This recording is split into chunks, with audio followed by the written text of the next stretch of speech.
Həkim, uşaqlarda qəbizlik problemi nə zaman cərrahi problemə çevrilir? Öncə məlumat vermək istəyirəm ki, qəbizlik nədir? Bəzən bu valideynlər tərəfindən yanlış anlaşılır. Qəbizlik sərtləşmiş bir nəzis kütləsinin bir təxmini 10 gün, 7-10 gün müddətdən artıq xaric olmasıdır və xaric olunarkən uşaq əziyyətlə, acı çəkərək xaric edir. Bəzi hallarda yeni doğmuş uşaqlarda adətən rastlanır. Bir həftə, 10 gündən bir yumşaq formada nəzis ifrazı olur. Bunlar normal bir hal ola bilər. Yəni burada təlaşlanmaya ehtiyac yoxdur.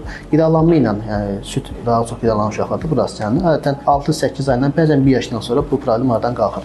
Amma tez-tez təkrarlanan 7-10 gündən sonra bərk şəkildə acı çəkərək nəzis ifrazı bu qəbizlik adlanır. Nə zaman cərrahi problem yaradır? Biz onu artıq müayinə edirik bu tip uşaqları. Uzun müddət barə çıxım nəticəsində bağırsaqlarda böyük ölçüdə bir genişlənmə yaranır. Daha çox rast gələn diaqnozlarından biri Hirschsprung xəstəliyidir. Hansı ki, Hirschsprung xəstəliyində sinir qanqren hüceyrələri deyilir. Qanqren hüceyrələrin olmaması nəticəsində bağırsaqlarda yoğun bağırsağın bir hissəsində daralma baş verir və nəzis kütlələri darlıqdan keçmədiyi üçün başlayır orada artıq yığılmağa və bağırsağı genişləndirməyə. Bu tip, yəni Hirschsprung diaqnozu qoyulan uşaqlarda cərrahi müdaxilə edilməlidir və bundan başqa doluxuq sigma deyilən bir diaqnoz var ki, bu bağırsaqların həddindən artıq uzun olmasıdır və bunun nəticəsində nəzis gec qəbizlik yaranır, nəzis ifrazı gec olur. Bu da bəzi hallarda cərrahi müdaxilə ilə düzəldilməlidir.